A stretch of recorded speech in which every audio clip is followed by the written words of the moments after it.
நடிகரும் சமையல் கலைஞருமான மாதம்பட்டி ரங்கராஜ் மேல செலிபிரிட்டி ஸ்டைலிஸ்ட் ஜாய் கிறிசல்டா காவல்துறையில புகார் கொடுத்திருக்கிறது இப்ப சர்ச்சையை ஏற்படுத்தியிருக்கு. சமீபத்துல தான் ஜாய் கிறிசல்டா மாதம்பட்டி ரங்கராஜ் கூட திருமணமான மாதிரியான போட்டோஸை ஷேர் பண்ணி அதிர்ச்சியை ஏற்படுத்தி இருந்தாங்க.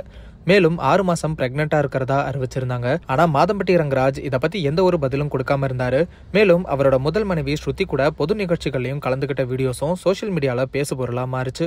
இந்த ஒரு சூழ்நிலையில ஜாய் கிறிசல்டா மாதம்பட்டி ரங்கராஜ் தன்னை ஏமாத்திட்டதா சொல்லி புகார் கொடுத்திருக்காங்க. மேலும் பிரஸ்ஸையும் சந்திச்சு இதை பத்தி விளக்கம் அளிச்சிருக்காங்க.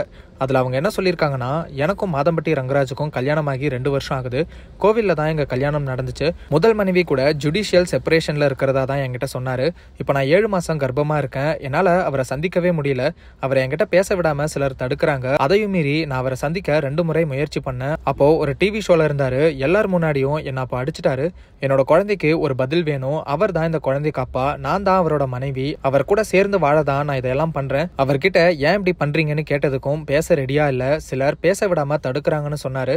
நான் கல்யாணமான உடனே போட்டோஸ் எல்லாம் ஷேர் பண்ணாம இருந்ததுக்கு காரணமே அவர் பிசினஸ் எல்லாம் பண்றாரு. இப்போதைக்கு வெளியே சொல்லிக்க வேணாம்னு அவரோட அப்பா அம்மா ரெக்வஸ்ட் பண்ணாங்க. அதனாலதான் என் குழந்தைக்காக தான் நான் ஃபைட் பண்ணிட்டு இருக்கேன். அவர் தான் என்னோட கணவர். அவர் மேல சட்டப்படி நடவடிக்கை எடுக்கணும். அவரை கைது பண்ணலாமா வேணாமா அப்படிங்கிறது காவல்துறை தான் முடிவெடுக்கணும் அப்படின்னு ஜாய் கிறிசல்டா மாதம்பட்டி ரங்கராஜ் மேல பல குற்றச்சாட்டுகளை முன் வச்சிருக்காங்க. இதுக்கு மாதம்பட்டி ரங்கராஜ் தரப்புல இருந்து பதிலளிக்கப்படுதா அப்படிங்கறதையெல்லாம் வெயிட் பண்ணி பார்க்கலாம்.